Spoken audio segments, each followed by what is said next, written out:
चिराग रूही की सच्चाई जान चुका था।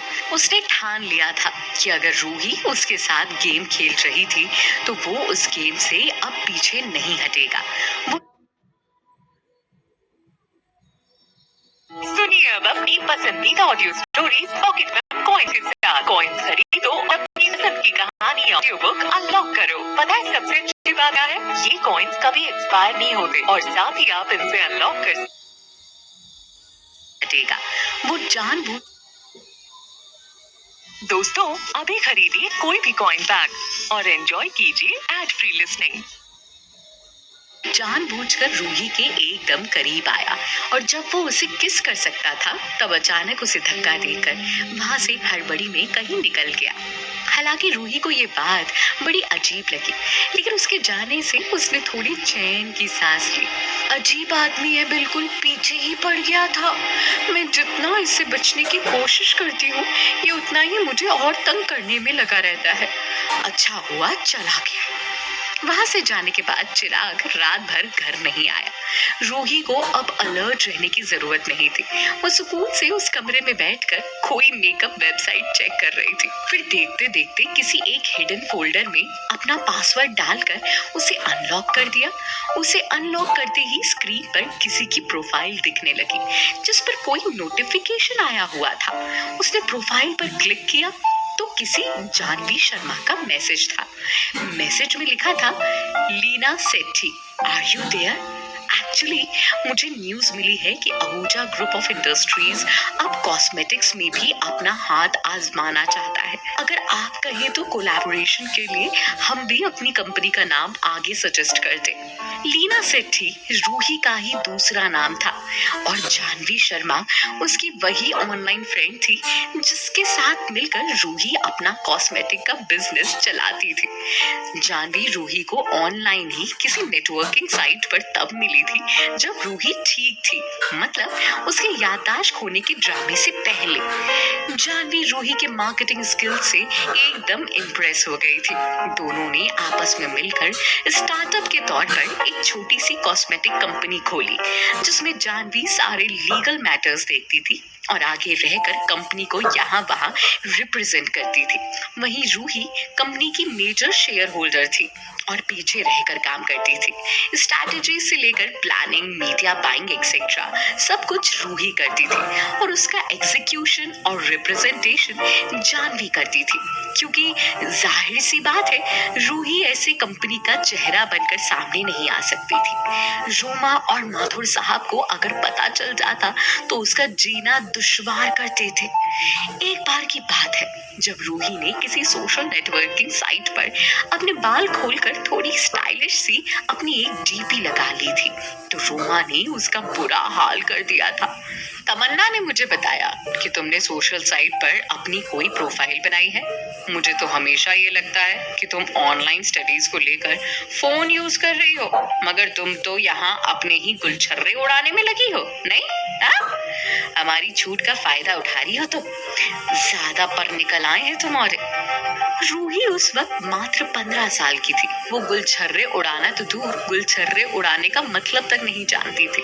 उसने डरते डरते कहा, आंटी बस ऐसे ही बना लिया था, मेरे पास तो उसे यूज करने का भी टाइम नहीं है। ये बात सुनते ही रोमा की सनक गई। रोमा का उसको पलटकर जवाब देना इतना बुरा लगा कि उसने कस के उसके बाल खींच लिए। रूही दर्द से कर्रा उठी, मगर रोमा का दिल नहीं कांपा। उसने गुस्से में दांत पीसते हुए कहा, टाइम नहीं मिलता? अच्छा, ये जो इनडायरेक्टली तुम मुझे टॉन्ट मार रही हो ना कि तुमसे यहाँ बहुत काम कराया जाता है और तुम कितनी बेचारी हो, ये आईना कभी मुंह से मत निकालना। और खासकर उस वकील के सामने 4 झूठे बर्तन क्या धो देती हो, उसका एहसान कर रही हो मुझ पर। और ये जो दिन भर बाल खोल खोल कर फोटोज क्लिक करती हो, इसमें तुम्हारा टाइम नहीं जाता? और फोटोज तुम आखिर डालती किसे दिखाने के लिए हो? हाँ, सच सच बताओ, किससे बातें करती हो? रूही ने रोते हुए जवाब दिया, आंटी मैं सच कह रही हूँ, मैं किसी से बात नहीं करती, बस ऐसे ही देख रही थी। आप चाहे तो चेक कर लीजिए, मैं झूठ नहीं बोल रही हूँ। अच्छा, तो अब तुम मुझे अपनी बेगुनाही के सबूत दिखाओगी? उस वकील को देख देख ज्यादा वकालत आ रही है तुम्हें। रुको, तुम ऐसे नहीं सुधरोगी, इसका भी मैं इंतजाम कर देती हूँ। रोमा वैसे ही रूही को बालों से खींचते हुए उसे अपने साथ एक ड्रॉर के पास ले गई। उसमें से एक कैंची निकाली और जबरदस्ती रूही के आगे के सारे बाल जैसे तैसे काट दिए। रूही बचती रही, खुद को छुड़ाती रही, मगर फिर भी रोमा रुकी नहीं। उसने रूही के बालों का अगला हिस्सा इतना छोटा कर दिया था कि बाल उंगलियों के पकड़ में भी नहीं आ रहे थे। रोमा उसे देखते हुए बोली, अब लगाओ डीपी। रूही ने जब सामने लगे आईने में अपना चेहरा देखा तो कलप कर रोने लगी। उसके कटे हुए सारे बाल, उसकी गर्दन, उसके कपड़े और नीचे जमीन पर बिखरे पड़े थे। उसके मुंह से तो एक आवाज नहीं निकली, क्योंकि रोमा वहीं उस पर दांत गड़ाए खड़ी थी, मगर आंखों से लगातार टप टप आंसू बहते ही जा रहे थे। जब ये सब कुछ चल रहा था तभी तमन्ना की आवाज आई, मम्मा मेरा स्ट्रेटनर कहाँ रख दिया आपने? कितनी बार कहा है आपको, मेरी चीजें जहाँ है वहीं रहने दिया करो। रोमा रूही को आईने में देखती हुई बोली, रुक जा, आकर देती हूँ। बच्चे जब बड़े होने लगते हैं तो उनके शौक भी बदलने लगते हैं, ख्वाहिशें बड़ी होने लगती है। तब ऑयली हेयर और सस्ते कपड़े अच्छे लगने बंद हो जाते हैं। बालों में जेल लगाने का मन करता है, बॉडी पर महंगे परफ्यूम लगाने का मन करता है, सच सवर कर अच्छा दिखने का मन करता है। सीधे साफ लफ्जों में कहा जाए तो वाकई बड़े होने पर निकलने लगते हैं, उड़ने का मन करने लगता है।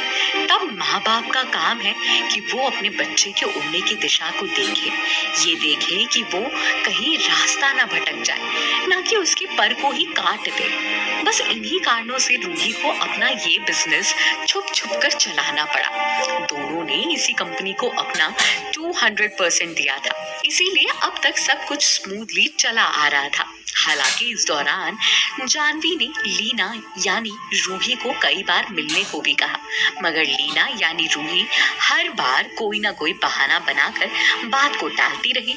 और यही वजह है कि जानवी ने आज तक अपनी पार्टनर लीना का चेहरा तक नहीं देखा था। लेकिन इस बात से उसे शायद ही फर्क पड़ता हो, क्योंकि उसे जिस बात से फर्क पड़ता था वो रूही बखूबी कर रही थी, और वो था कंपनी को प्रॉफिट देना।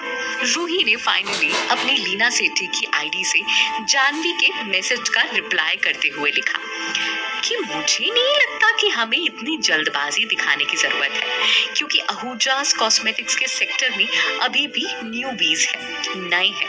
एक बार उनका मार्केट ग्राफ समझ आ जाए फिर कुछ देखेंगे, तब तक रुक जाते हैं। जानवी ने रिप्लाई किया, ओके नीला, जैसा तुम्हें ठीक लगे। रूही ने फिर वापस रिप्लाई करते हुए कहा, अच्छा चलो लेट्स ट्राई। उनको तुम इस बात के लिए अप्रोच करो कि मार्केट में जो उनका पहला लॉट आएगा उन प्रोडक्ट्स का सारा रॉ मटेरियल हमारी कंपनी की तरफ से जाएगा। अगर सौदा फायदे का हुआ तो फिर आगे देखेंगे, वरना छोड़ देंगे। लीना सेठी के इस डिसीजन से जानवी बहुत खुश थी, क्योंकि अब तक जो भी उसने यानी रूही ने किया था उससे उनकी कंपनी का फायदा ही हुआ था। जानवी को सेठी की प्रीमोनिशन या दूर तक देखने वाली आदत पर पूरा भरोसा था। तभी रूही ने फिर लिखा कि आई विश कि मेरे पास एक फोन होता, उससे काफी आसानी हो जाती। आज से पहले तो रूही अपना पर्सनल फोन लेने के बारे में सोच भी नहीं सकती थी, मगर यहाँ बात थोड़ी अलग थी। यहाँ उसके सर पर रोमा नाम की जीन 24 घंटे नहीं मंडरा रही थी, और चिराग का क्या था, वो तो रूही के लिए अंधा ही था। यही सब बातें सोचते सोचते रूही की आंख लग गई।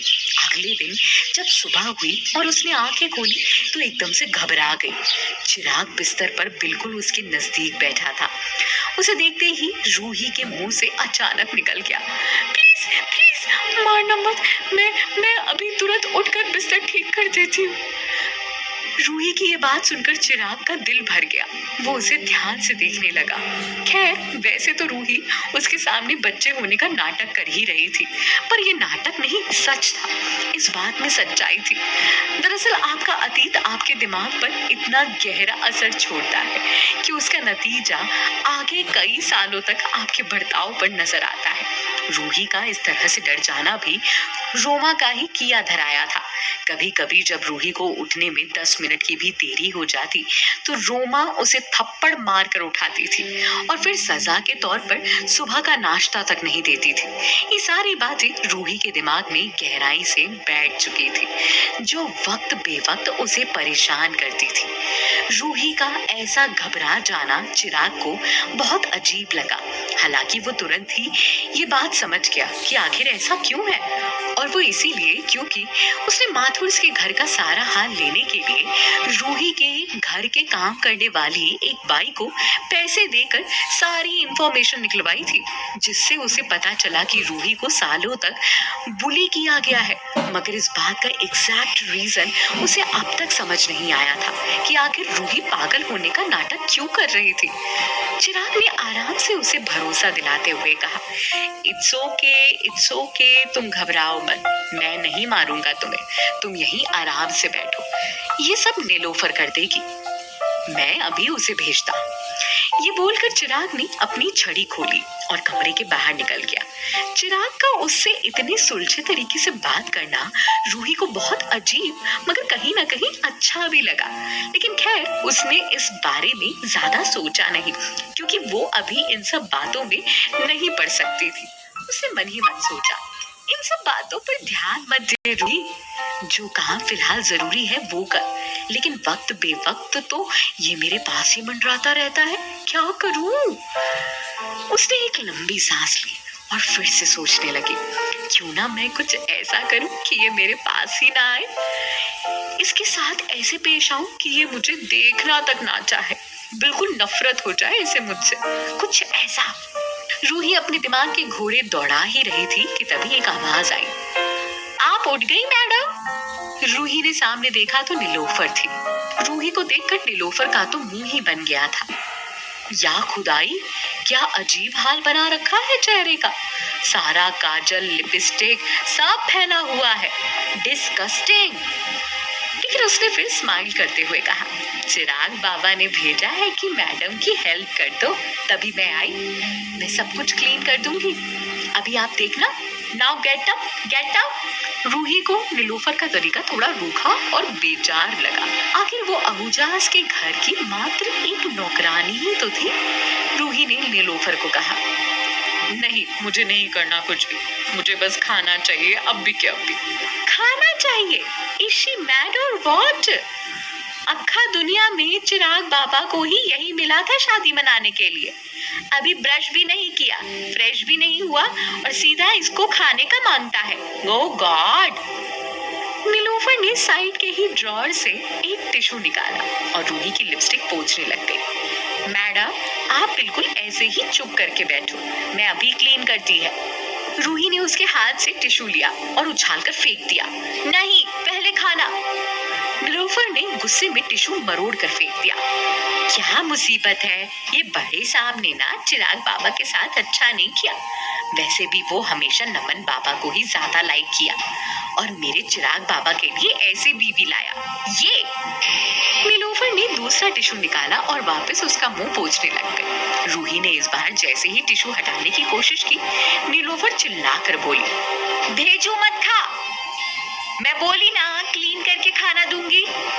और उसने जबरदस्ती रूही के होंठ एकदम रगड़ कर पोंछ दिए।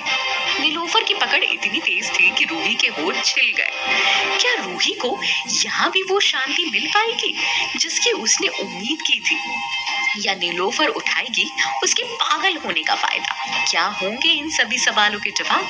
आपको क्या लगता है?